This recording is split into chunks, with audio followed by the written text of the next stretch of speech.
नमस्कार दोस्तों। आज से कुछ साल पहले नेपाल के एक छोटे से गांव में वर्षा नाम की लड़की के परिवार के साथ कुछ इतना भयंकर भूतिया घट गया जिसकी कहानी आज आप सुनेंगे तो बोलेंगे बाप रे, इतना खतरनाक, मतलब किसी ने झेला कैसे। सब बताता हूँ स्टार्टिंग से। कुछ साल पहले वर्षा की उम्र लगभग 9-10 साल की रही होगी। वो अपनी बड़ी दीदी, अपनी मम्मी और अपने पापा के साथ अपने छोटे से गांव के प्यारे से घर में रहती थी। इसके जो मम्मी पापा थे उनका बिजनेस था रेस्टोरेंट का। वो रेस्टोरेंट के बिजनेस करने के लिए बाजू के शहर में जाया करते थे। इस शहर के मेन मार्केट वाले इलाके में काफी सालों पुराना इनका रेस्टोरेंट था। उसी से इनका जीवन यापन चलता था। अब ऐसा होता था कि कभी मम्मी पापा तो रेस्टोरेंट में ही रात में रुक जाया करते थे, तो कभी घर पर भी आया करते थे। क्योंकि रेस्टोरेंट से गांव घर की दूरी बहुत ज़्यादा थी, इसलिए कभी कस्टमर ज़्यादा बढ़ गए, रात हो गई तो दोनों वहीं पर रुक गए। और बच्चियां भी समझदार थी, वो एक दूसरे को हैंडल कर लेती थी, बचपन से ही ऐसी थी। अब देखो, ये उस समय की कहानी है जिस समय घरों में इतने ज़्यादा मोबाइल्स नहीं होते थे, लेकिन मोबाइल वगैरह आ गए थे। बहुत पुरानी बात नहीं कर रहा हूँ, मुश्किल से समझ लो मैं यही कुछ 12-13 साल पहले की बात कर रहा हूँ। बहुत पुरानी बात नहीं, 2011-12 की पकड़ लो आप लोग, ठीक है। तो ऐसा था इन लोगों का सिस्टम। एक दिन की बात है, वर्षा की एक मौसी जी इनके घर पर आती है। तो मम्मी रुक जाती है, बोलती ठीक है मैं इनके साथ रुकती हूँ, आप अकेले जाइए। अपने पतिदेव को बोलती हैं आप अकेले जाइए, आज अकेले अपना रेस्टोरेंट संभालिए। तो घर पर मौसी जी का मम्मी बहुत आदर सत्कार करती है, उनको गांव भी थोड़ा घुमाती है। बहुत टाइम बाद आई हुई थी ना, तो बच्चे भी उनके साथ बहुत खेलते हैं, वर्षा और वर्षा की दीदी। ऐसा करते करते कब शाम का वक्त आ जाता है पता ही नहीं चलता। अब मौसी जी बोलती है कि यार मैं तुम लोग के रेस्टोरेंट बहुत टाइम से नहीं गई हूँ, वहाँ पर कुछ खाने का मन है, मुझे ले चलो। तो बोले ठीक है। तो वर्षा की मम्मी मौसी जी को रेस्टोरेंट लेकर चली गई। रेस्टोरेंट में थोड़ा खाना पीना हुआ है। अब प्लानिंग हो गई कि इनके पापा के साथ ही फिर बंद करके घर जाएंगे वापस। तो आज ग्राहकी बहुत ज़्यादा बढ़ गई थी साला। बंद करते करते करते बहुत टाइम निकल गया। अब रात में लगभग 9 बजे के आसपास रेस्टोरेंट बंद हुआ। अब ये पैदल पैदल चले आए भाई। मौसी जी की प्लानिंग ये थी कि आज रात में वर्षा के घर पे ही रुकेगी। वर्षा बच्ची का नाम है, कंफ्यूज मत होना। रुकने की पूरी प्लानिंग थी। लेकिन रात में लगभग 11:30 बजे के आसपास इनके मोबाइल में किसी का फ़ोन आता है। ये फ़ोन उठाती है तो देखती है कि पड़ोसी का फ़ोन है। दरअसल इनके गांव में, इनके घर के बाजू में कोई व्यक्ति रहता था जो अच्छी पहचान वाला था, उसका फ़ोन आया। बोले इतनी रात का फ़ोन क्यों कर रहा है पड़ोसी। फ़ोन उठाए तो बोले आपकी ससुर जी की बहुत तबीयत खराब हो गई है, घर पर कोई है नहीं क्या। बोली घर पर तो कोई नहीं है, सब बाहर गए हुए हैं, ससुर जी भी ठीक ठाक थे दिन में। बोले नहीं, अचानक से उनको बहुत ज़्यादा दर्द हुआ है सीने में और बेहोश जैसे हो रहे हैं वो, बार बार। बहुत तबीयत खराब लग रही है उनकी, आप जल्दी आ जाओ जहाँ पे भी हो। पड़ोसी ने ये बात मौसी जी से बोला। मौसी जी ने बोली ठीक है मैं आती हूँ, और टेंशन में फ़ोन काट दी। वर्षा की मम्मी से बोली कि मैं कैसा करूं यार, घर पे ससुर जी की बहुत तबीयत खराब हो गई है और कोई भी नहीं है, सब बाहर गए हुए थे और अब तो अपन फंस गए हैं, क्योंकि तुम्हारे गांव में ना स्ट्रीट लाइट है ना कुछ है, और हमें कोई जाने का साधन भी नहीं मिलेगा, कैसे जा सकते हैं। तो इनके जो वो थे, मतलब पतिदेव थे, वर्षा के पापा जो थे, वो कहते हैं कि टेंशन मत लो, मैं आपको छुड़वाता हूँ किसी की मदद से। अपने पास कार नहीं है तो क्या हुआ, पहचान वाले कुछ लोग हैं। तो कुछ पहचान वालों को वो अपने मोबाइल से फ़ोन करते हैं, तो किसी की भी कार अवेलेबल नहीं थी, किसी की सर्विस सेंटर में गई हुई, ऐसा हुआ। फिर इनको अचानक से याद आया कि जिस शहर में हम लोग अपना रेस्टोरेंट रखे हुए हैं, उस शहर में एक इलेक्ट्रॉनिक की दुकान वाला है, दुकान के ऊपर ही उसका घर है, उसके पास कार है।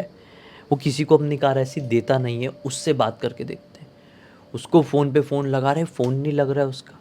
इन लोगों ने बोले कि चलो एक काम करते हैं, डायरेक्टली वहीं चलते हैं। बोले कैसा करेंगे, इतनी रात में कैसे जाएंगे, लाइट है ना कुछ। बोले टॉर्च है ना अपने पास, टॉर्च लेके चलते हैं। तो अब देखो, वर्षा के मम्मी पापा मौसी जी, ये तीनों निकल पड़े शहर की तरफ कि वो इलेक्ट्रॉनिक की दुकान वाले को पकड़ेंगे, उससे कार मांगेंगे और मौसी जी को गांव छुड़वाएंगे, मौसी जी के गांव। ठीक है भाई। चलते चलते चलते चलते पहुँचे। बहुत देर लग गई पहुँचने में, आधी रात हो गई है। इलेक्ट्रॉनिक वाले की दुकान खुलवाए, घर खुलवाए, मतलब उसने बोला, उससे बात की, उसने बोला अरे नहीं कोई बात नहीं, आप गाड़ी लेके जाओ यार, इनफैक्ट मैं आपका ड्राइवर भिजवाता हूँ एक, आप छुड़वाओ, घर पे तबीयत ख़राब है, हम काम देंगे तो कौन काम आएगा, ऐसा करके। अच्छा आदमी था वो दुकान वाला, तो गाड़ी से छुड़वा दिया। अब वर्षा के मम्मी पापा क्या सोच में बोले बहुत रात हो गई है, क्या करे, घर जाए कि नहीं जाए। तो इनके पापा बोलते एक काम करते हैं, रेस्टोरेंट में ही रुक जाते हैं। बच्चों के पापा बोलते हैं वैसे भी तो कितनी बार रुकते हैं, बहुत रात हो गई है, अब ये टॉर्च भी कब साथ छोड़ देगा कब नहीं, इसकी बैटरी भी बहुत पुरानी हो गई है, बीच में बंद पड़ गया तो आज पूरी काली रात है, बहुत बुरा फंस जाएंगे बीच जंगल में। बोले नहीं, पैदल आते थे, पैदल वाला सीन था, ठीक है। इन लोगों के पास बाइक वगैरह तो थी, लेकिन क्या अभी 3 लोग थे तो 3 लोग बाइक में आना ऐसा पॉसिबल नहीं था, पैदल थे। तो इसकी मम्मी क्या बोलती है वर्षा की, बोले नहीं आज रेस्टोरेंट में नहीं रुकेंगे, आज वर्षा की थोड़ी तबीयत डाउन है दिन भर से, वो काफ़ी अंदर से फीवर सा महसूस कर रही थी। अभी अगर हम यहाँ पर रुक गए तो बच्चे टेंशन में आ जाएंगे, घर पे कोई मोबाइल नहीं है दूसरा हमारा कि हम फ़ोन करके इन्फॉर्म कर पाए। बोले हम पड़ोसी को फ़ोन करके बोल देंगे ना कि घर पे जाके बोल दे बच्चियों को कि हम नहीं आ रहे, रेस्टोरेंट में रुक रहे। बोले नहीं नहीं मेरा मन नहीं मान रहा है, घर चलो चलो चलो करके। बोले ठीक है चलो, तुम्हारा इतना मन है। तो टॉर्च जलाए और चले जा रहे हैं। बीच रास्ते में बूंदाबांदी शुरू हो गई बारिश की, और ये बारिश का मौसम था, खतरनाक वाली एकदम बिजली कड़कने लगी। बोले बैंड बज गई, अब कैसा करें, अब अगर सीधे सीधे चलते रहे तो बारिश में बहुत बुरा भीगेंगे और हमारी तबीयत भी खराब हो जाएगी, और पीछे गए तो रेस्टोरेंट बहुत पीछे निकल चुका है, बीच जंगल में फंस गए। कैसा करें कुछ समझ में नहीं आ रहा है कि इतने में वर्षा के पापा इसकी मम्मी से बोलते हैं कि यार वो शॉर्टकट से चल लें क्या। तो मम्मी चलती चलती एकदम थम गई। बोले क्या बात कर रहे हो, वो शॉर्टकट से, जिस शॉर्टकट से कभी कोई आता जाता नहीं है। तो बोलते हैं हाँ उसी शॉर्टकट की बात कर रहा हूँ। बोले नहीं नहीं नहीं, हम भले ही भीग जाएंगे, हम भले ही बारिश में गल जाएंगे, लेकिन उस शॉर्टकट से नहीं जाएंगे। बोले क्या बात कर रही हो, क्यों नहीं जाओगे। बोले वहाँ पे भूत प्रेत पिशाच घूमते हैं, हमने बहुत लोगों के मुंह से सुने हुए हैं। तो पापा बोलते हैं कि अरे यार तुम कौन सी दुनिया में जी रही हो, भूत प्रेत आजकल की दुनिया में होते हैं क्या, पहले हुआ करते थे, अभी थोड़ी यार। इतना हलचल वाली जगह है, शहर के लोग दिन भर गाड़ी पी पापा चलते रहता है, अभी इस इलाके में थोड़ी सी स्ट्रीट लाइट नहीं है तो थोड़ी भूत भटकने लगेंगे। हाँ हम शॉर्टकट से ही जाएंगे, वरना बारिश बढ़ गई ना तो हम बहुत बुरा फंसेंगे, और मुझे अपनी तबीयत खराब नहीं करना है। तबीयत खराब हो गई घर बैठना पड़ेगा, रेस्टोरेंट बंद पड़ जाएगा कुछ दिनों के लिए। बोले चलो शॉर्टकट से, कुछ नहीं होगा, मैं तो हूँ ना। ऐसा करके ज़बरदस्ती शॉर्टकट से लेकर आए। बोले चलो, अब इनका टॉर्च भी इस शॉर्टकट वाले रास्ते में साथ छोड़ने जैसा हो गया। कभी लुपलुपा के बंद हो जाता, फिर ठोकते, फिर चालू करते, फिर आगे बढ़ते। भैया ये अलग ही माहौल बना हुआ है, फिर बिजली कड़कड़ कड़कड़ कड़कड़ करके कड़क रही है, दिमाग खराब। ये शॉर्टकट वाला रास्ता आधा क्रॉस हुआ ही होगा कि अचानक से वर्षा की मम्मी को कुछ तो भी झाड़ियों में हलचल की आवाज़ सुनाई देती है।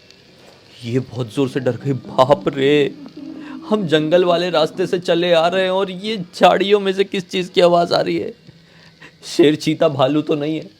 बोले नहीं है, अभी तक तुम भूत से डर रही थी, अब शेर चीता भालू, चलो तुम सीधे सीधे। फिर चल रहे हैं सीधे सीधे। थोड़ी देर बाद फिर थोड़ा साइड से पेड़ों की आवाज़ आई। बोले देखो कोई चोर डाकू तो नहीं आ गए। बोले बस करो यार, इतना तुम डरोगी तो कैसे जियोगी दुनिया में, पहले भूत फिर शेर चीता और अभी चोर। अरे कोई तो ऐसा रखो जिससे तुमको डर नहीं लगता हो, सबसे ही डरोगी क्या। बोले नहीं, इतना इनकी बात करनी हुई है कि इनको एक आदमी इनकी तरफ आता हुआ दिखाई दिया, बहुत डरावनी शक्ल का, बहुत डरावना यार, लिटरली यार। नॉर्मली किसी की शक्ल के बारे में बोलना नहीं चाहिए, लेकिन कुछ कुछ लोगों की शक्ल ऐसी होती है जिसको आप अंधेरे में देख लो तो डर जाओ। उस इंसान की शक्ल ऐसी ही थी लिटरली, बड़ी बड़ी आंखें, अलग सी कलर की, लाल लाल सी एकदम चमकती हुई, बड़ा दिखने में भूत नहीं दिख रहा था, इंसान ही दिख रहा था, इंसान की ही शक्ल थी, लेकिन बड़ा डरावना, लंबा चौड़ा हट्टा कट्टा धोती पहना हुआ है, लंबे लंबे बाल। एक तो आज के ज़माने में धोती पहन के ऐसा कोई जंगल की तरफ कैसे निकल सकता है, ये समझ में नहीं आ रहा था। इसकी मम्मी ने बोली पापा से, देखो देखो देखो देखो वो कितना डरावना आदमी हमारे तरफ आ रहा है। बोले कौन आदमी, किधर, टॉर्च वॉर्च मार के देखिए, कोई आदमी नहीं दिखाई दे रहा। बोले कोई तो नहीं है, कौन दिखाई दे रहा है तुमको। बोले नहीं अभी आ रहा था, अभी मैं आपकी तरफ आपको बताने के लिए पलटी तो फिर वो गायब हो गया। बोले चल मुझे मालूम है तुम्हें बहुत डर लग रहा है, डर के मारे ना ऐसे ऐसे इल्यूजन क्रिएट होते, चलती रहो सीधे से, कुछ नहीं है, कोई भूत कोई चोर कोई आदमी तो कोई पता नहीं क्या क्या बोल रही हो यार। ऐसा बोलते बोलते थोड़ी और आगे बढ़े हैं तो इनको ऐसा फील हुआ कि चलते चलते इनके बाल को किसी ने ऐसा सहलाया, डर गई। बोले शिट, ये क्या है? बोले मेरे बाल को किसी ने छुआ। बोले किसने छुआ? कोई तो नहीं है यहाँ पे। बोले नहीं, मुझे ऐसा लग रहा है वही आदमी हमारे पीछे पीछे आ रहा है। बोले एक काम करो, तुम इस तरफ से चलो, अभी मैं इस तरफ से चलूंगा, देखता हूँ कौन आदमी आ रहा है भला। टॉर्च अपने हाथ में ले लिए इन्होंने और इनका हाथ पकड़ लिया और चल रहे हैं। चलते चलते अचानक से आओ करके चिल्लाई। बोले अब क्या हो गया? तुम तो इस तरफ से चल रही हो, टॉर्च भी मेरे पास है, मुझे कोई दिखाई नहीं दिया। बोले नहीं, किसी ने मेरे कंधे को सहलाया और बहुत ऐसे गड़ने वाले हाथ थे उसके। बोले यहाँ पे कुछ है, प्लीज प्लीज कैसे भी करके इस जगह से मुझे जल्दी बाहर निकालो, मुझे बहुत घबराहट हो रही है। बोला तुम समझने की कोशिश करो। वर्षा के पापा बोलते समझने की कोशिश करो यार, कुछ नहीं है यार, और आधा रास्ता कवर हो गया, आधे से ज्यादा कवर हो गया, हम घर पहुंचने ही वाले हैं। जैसे थे बोले तुम भगवान का नाम लेते हुए आगे बढ़ो। तो शिव जी को बहुत मानते थे, शिव जी का नाम लेते लेते लेते लेते लेते लेते बड़े और डरते डराते घर तक आ गए। पूरे रास्ते चिल्लाई है, आओ ये आ गया, आओ वो हो गया, अरे मुझे ये दिखाई दे रहा, अरे मुझे वो दिखाई दे रहा, चिल्लाते चिल्लाते बड़ी डरते डराते घर पहुंच गए। रात में नींद आ गई, रात का वक्त ठीक है निकल गया। फिर अगले दिन जैसे अगला दिन निकला ना, इनको फीवर चढ़ने लगा। दोपहर के 12 बजे तक बड़ा भयंकर फीवर हो गया। वैसे भी आज रेस्टोरेंट जाने का इनका मन नहीं था, रेस्टोरेंट नहीं गई हुई थी, केवल बच्चियों के पापा रेस्टोरेंट गए हुए हैं, मम्मी जी घर पे ही रुकी हुई है। रात के वक्त खाना वाना खा के ये लोग अपने रूम में सोने के लिए गए हैं, बच्चियों को उनके रूम में सुला के ये अचानक से चिल्लाने लगी, अरे अरे वो हमारे घर पे घुस रहा है, अरे देखो ना वो ही आदमी जो जंगल में दिखाई दिया था, कैसा हंसते हुए घर के अंदर आ रहा है, उसे रोको। तो पापा बोलते हैं कि कौन आदमी, कौन जंगल में दिखाई दिया था यार, मुझे कोई नहीं दिखाई दे रहा है यहाँ पे, ये तो अपना घर है, यहाँ पे लाइट वाइट सब प्रॉपर है, कोई नहीं यहाँ पे, खाली है देखो। चिल्लाने से बच्चियां भी आ गई, वर्षा भी आ गई, वर्षा की दीदी भी आ गए। बोले नहीं मम्मी, कोई हमको नहीं दिखाई दे रहा, आपको कौन दिखाई दे रहा है? बोले देखो ना वो अंदर आ गया, देखो अब हॉल तक आ गया, अरे देखो मेरी तरफ बढ़ रहा है, कैसा हंस रहा है अजीब तरीके से। बच्चों तुम दूर हटो, तुम यहाँ पे जा जाओ। बच्चियों को ऐसा अपने पीछे करने लगी, फिर जबरदस्ती करके जैसे तैसे करके दरवाज़ा बंद करके इनको पता नहीं बहुत कंट्रोल करके सुलाए होंगे। रात के ठीक 3 बजे चिल्लाते हुए पूरा भागी है घर से बाहर बहुत जोर से, हाँ मुझे मार डालेगा, वो मेरे पीछे आ गया, मुझे खत्म करके रख देगा, बहुत डरावना है, बहुत खतरनाक दिख रहा है, वो कैसा आदमी है, कोई मुझे उस आदमी से बचा, वो आदमी मुझे कहा जाएगा। चिल्लाते चिल्लाते पूरे गांव में भागी है भाई। पूरे गांव मोहल्ले पड़ोस के लोगों को पता चल गया कि कुछ गड़बड़ है इनके साथ। सुबह सुबह 5 बजे के आसपास एक पड़ोसी इनके घर पर आता है, सोना साना तो हुआ नहीं। इनके पतिदेव से आने की वर्षा के पापा से पूछता है, बोले भाई साहब सब ठीक है कि नहीं, क्या हो गया है आपकी पत्नी जी को, भाभी जी को मतलब हमारी? तो ये बोलते हैं सब ठीक तो है। और देखो कहीं ना कहीं इनके बैक ऑफ माइंड में ये चीज़ हो चुकी थी, ये गड़बड़ हो गई है भैया, उस रास्ते की वजह से गड़बड़ हो गई है। लोग फालतू में ऐसा नहीं बोलते हैं। इन्होंने बोल दिए कि पिछली रात को ऐसा ऐसा हुआ था, हम वो शॉर्टकट से आ रहे थे यार, तो इसको कुछ दिखाई दे रहा था, इन्हें मुझे बोली भी थी कि एक डरावना दिखने वाला आदमी हमारे पीछे आ रहा है, कभी कमर में हाथ लगा रहे उनके, कभी कंधे में तो कभी बाल में। मुझे लगा कि बिना मतलब के डर रही है, नौटंकी मार रही है, लेकिन रात होते तक समझ में आ गया, मतलब पिछली रात को कुछ नहीं हुआ, आज रात होते तक समझ में आ गया कि वो नौटंकी नहीं था, वो डर नहीं था, उससे भी कुछ खतरनाक था। बोले क्या कर रहे हो भाई साहब आप, जब आपको पता चल गया है इतना कुछ उनके साथ हो रहा है तो आप हाथ पे हाथ रख के बैठे हुए हो? हमारी घरवाली को हुआ होता तो हम थोड़ा भी नहीं सोचते, तुरंत कोई बाबा पुजारी के पास लेकर जाते, जाइए लेकर अभी अभी क्या अभी जाइए। बोले अभी अभी कैसे जाएं? बोले सुबह हो जाने दो। बोले सुबह हुए 6 बजे गाँव के एक पुजारी जी थे, उनके पास लेकर गए, ज़्यादा उम्र के पुजारी जी, मंदिर में झाड़ फूक करते थे। पुजारी जी ने बोले कि नहीं हमको कुछ समझ में नहीं आ रहा है, बोले ज़्यादा उम्र के हो गए थे, वैसे भी बहकी बहकी बातें करने लगे थे, आजकल कई बार हो जाता है लोग की ज़्यादा उम्र होती तो बहकी बहकी बातें करते हैं। तो बोले किसी और के पास लेकर जाओ, बोले तांत्रिक के पास लेकर जाओ। तांत्रिक के पास लेकर गए, एक पता कर कुरा के बड़ी मुश्किल से, तो तांत्रिक निकला लूटने वाला आदमी। सब नहीं होते लेकिन कुछ होते हैं और फिर बड़े खतरनाक होते हैं भाई। उसने ऐसा घुमाया ना इनको, हर चीज़ में पैसे मांग रहा है, 200 दे दो, 400 दे दो, 500 दे दो, 1000 दे दो, 2000 दे दो। 15 दिन इनके खा गया और इन 15 दिनों में इनकी ऐसी स्थिति हो गई कि मैं आपको क्या बताऊं, खाना पूरी तरीके से छूट गया, सिर्फ पानी पी रही थी, सिर्फ और सिर्फ पानी में जिंदा रही थी। बहुत बुरी स्थिति हो गई, वजन तो ऐसा सूख के काटा हो गई कि कोई भी देखे तो बोले अरे बाप रे ये जिंदा कैसे हैं। रोज रात में चिल्ला चिल्ला के घर से बाहर भागती, चिल्लाने वाली बात आती, डरने वाली बात आती तो फिर कोई इनसे आगे नहीं, जोर जोर से गला फाड़ फाड़ के चिल्लाए, लेकिन खा भी कुछ नहीं रही है यार, कुछ समझ में नहीं आ रहा है। 16वें दिन कोई रिश्तेदार आया, उन्होंने बोले कि यार अब देखो भगवान ही बचाएंगे, पशुपतिनाथ लेकर जाओ, वहाँ पर दर्शन कराओ महादेव के, शायद कुछ उनका आशीर्वाद मिल जाए तो ठीक हो जाए। वैसे भी महादेव की बहुत बड़ी भक्तन थी।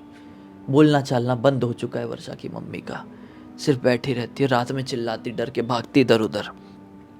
पशुपतिनाथ लेकर गए, दर्शन करके बाहर निकले ही हैं, बड़े उदास थे। बोले सब कुछ ठीक होगा कि नहीं, सब कुछ अच्छा था, सब कुछ बिखर गया, एक रात की वजह से सब बर्बाद सा हो गया है, क्या होगा हमारे परिवार का भविष्य, ये सब सोचते सोचते जा ही रहे हैं कि साइड में एक बाबा जी बैठे हुए। बोले बच्चा इधर आ, इधर आ। ज़्यादा उम्र के बाबा जी थे, इसलिए वर्षा के मम्मी पापा को बच्चा बोल रहे, इधर आ। बोले बाबा जी क्या हो गया, बड़ा परेशान दिख रहा है, बहुत उदास दिख रहा है। ये बाबा जी को पूरी बात बोल दी। बाबा जी ऐसी ऐसी परेशानी थी और पशुपतिनाथ का आशीर्वाद लेने आए थे कि हमारे परिवार में सब कुछ ठीक हो जाए। बोले बच्चा पशुपतिनाथ के दरबार में आया है, कभी खाली हाथ लौटकर नहीं जाएगा, वो कभी किसी में भेदभाव नहीं करता है। कोई भी जीव हो, कोई भी जंतु हो, कोई भी मनुष्य हो, कोई भी श्रेणी हो, सब उसके लिए एक बराबर है। उसका आदेश है तेरे साथ जाऊंगा और तेरी सारी परेशानी ठीक करूंगा। इनको मन में ऐसा लगा कि ऐसे तो बहुत बात करते हैं यार। ठीक है बाबा जी चलेंगे, अब दूर है हमारा गांव। बोले क्यों नहीं चलूंगा। बोले बाबा जी कितने पैसे लेंगे आप। बच्चा पैसे के लिए करना होता तो आज यहां नहीं बैठा होता। पैसा क्या है, मोह माया। जब मैं तेरे घर पे सब कुछ ठीक कर दूंगा ना, तो एक चीज मांगूंगा जो तूने जीवन में कभी नहीं किया है, कभी नहीं दिया है किसी को, वो देना।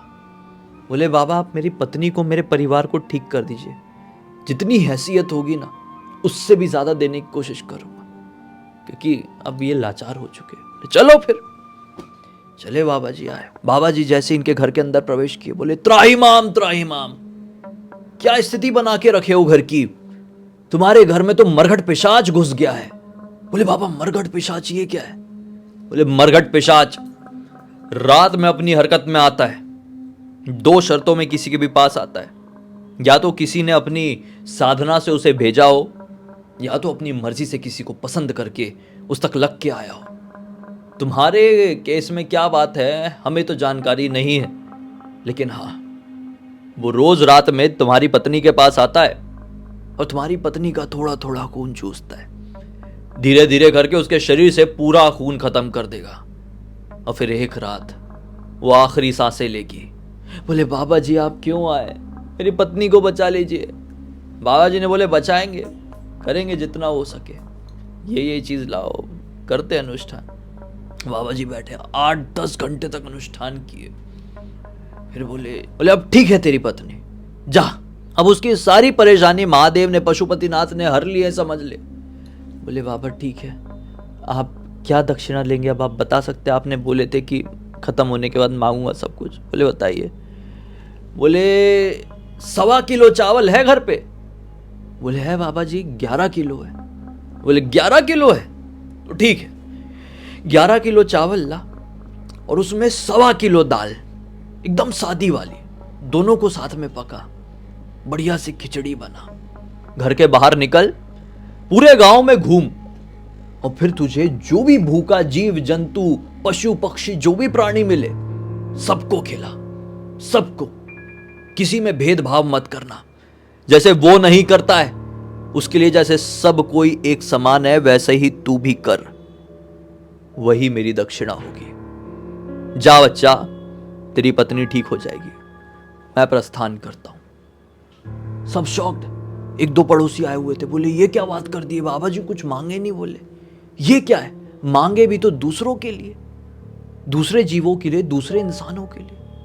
बोले बहुत अच्छे बाबा थे यार, आपस में बात करने लगे। बाबा जी जा रहे और आपस में बात कर रहे हैं, पत्नी ठीक हो जाएगी लगता है, बाबा जी बहुत अच्छे थे यार, सब ठीक हो जाएगा देखना, इनको समझा रहे हैं सब। फिर अचानक से इनके दिमाग में, अरे बाबा जी से पूछ तो लेते, बाबा जी कहाँ रहते उनका पता, कल को कोई और ऐसी परेशानी हुई, बाबा जी का आशीर्वाद ही लेना हुआ, बाबा जी का दर्शन ही करना हुआ तो कहाँ आएंगे। ऐसा सोच के जैसे ही बाहर निकले कोई नहीं, 40 सेकंड के अंदर ये वापस से बाहर निकले, कोई नहीं, दूर दूर तक कोई नहीं। बाबा जी कहाँ हुआ, बाबा जी कहाँ हो, दिखाई नहीं दे रहे। चिल्ला चिल्ला के एकदम फट गए ये, लेकिन बाबा जी कहीं दिखाई नहीं दे रहे। बाहर एक आदमी बैठा हुआ था, मंजन कर रहा था। बोले अरे भाई साहब, आपको कोई बाबा जी निकलते हुए दिखे क्या? बोले कौन बाबा जी? बोले अरे हमारे घर से निकले ना अभी थोड़ी देर पहले। बोले नहीं यार, 1 घंटे से मंजन कर रहे हैं पे बैठे बैठे, कोई बार नहीं निकला तुम्हारे घर से, क्या बात कर रहे हो? बोले कोई बाबा जी नहीं निकले। बोले अरे नहीं निकले यार, हम तो सबके घर के सामने देखते रहते हैं, हमारा काम ही है, उसके अलावा कोई काम नहीं है हमारा, हमको कोई बाबा जी नहीं दिखाई दिए। बोले शिट, अंदर गए हैं, सब आपस में डिस्कस किए, किसी को कुछ समझ में नहीं आ रहा है। इधर उधर भाग भूग के भी देखे, कहीं कोई किसी को कुछ नहीं मिला, कोई अंश नहीं बाबा जी का, कोई नामो निशान नहीं। अगले दिन से इनकी पत्नी जिन्या ने की, वर्षा की मम्मी ने रिकवर करना शुरू कर दिया। हफ्ते 10 दिन बाद ये काफी ठीक हो गई, बातचीत करने लगी, कुछ दिखाई नहीं दे रहा है, कुछ नहीं डरा रहा है, नहीं चिल्ला रही है। जब ठीक हो गई तो बैठ के बात कर रहे हैं पति पत्नी, कैसा हुआ वैसा हुआ। तो इन्हें बोली कि हो ना हो, हमारी मदद करने के लिए स्वयं शिव जी के गण आ गए थे लगता है, उन्होंने कोई अपने दूत को हमारे पास भेज दिए थे, या फिर वो स्वयं तो नहीं आ गए थे। बोले जो भी हो, हम तो धन्य हो गए महादेव की कृपा से। अब जीवन में हम उनका ये आभार कभी नहीं भूलेंगे, महादेव की भक्ति आखिरी सांसों तक करेंगे। बस उस दिन के बाद से इनकी श्रद्धा भक्ति महादेव के ऊपर और बढ़ गई। हालांकि इस घटना को 12-13 साल हो गए, जैसा मैंने आपको बताया। वर्षा को इतना डिटेल में उन रातों के बारे में कुछ याद तो नहीं है, लेकिन जब भी मम्मी पापा से पूछती है ना तो सब बताते हैं मम्मी पापा। मम्मी जी को भी उतना याद नहीं है वो 15 दिनों में क्या कुछ हुआ था, इतना याद है कि कुछ हुआ था, लेकिन क्या हुआ था ये नहीं याद है। लेकिन पापा को सब कुछ याद है, पापा सब बताते हैं। वर्षा ने ये पूरी घटना की कहानी मुझे लिख कर भेजी इंस्टाग्राम में, मैंने सोचा आप लोगों को सुनाऊं। बड़ी यूनिक कहानी थी भाई। इसी एक नोट के साथ कमेंट सेक्शन में हर हर महादेव जरूर लिख देना, महादेव आपकी सारी परेशानी खत्म करेंगे। अब तक इस वीडियो को देख लिए हैं तो लाइक जरूर कर देना, चैनल को सब्सक्राइब करके बेल आइकन दबा के ऑल के ऑप्शन में क्लिक करना है, क्योंकि इसी तरह के हैरान कर देने वाले खौफनाक वीडियोस डेली आप लोगों के सामने लेके आता रहता हूँ। इंस्टाग्राम की लिंक इस वीडियो के डिस्क्रिप्शन बॉक्स में मिल जाए, क्लिक करके डायरेक्टली वहां पर पहुंच जाना। और इसी तरह की कोई भी कहानी, टॉपिक या जानकारी आप लोग के पास भी है तो लिख भेजना, हो सकता है मेरा अगला वीडियो भाई आप लोगों के हिसाब से कल बन रहा हो। तो चलिए कल फिर से मिलते हैं, तब तक के लिए बहुत बहुत धन्यवाद। आपका दिन शुभ हो। हर हर महादेव।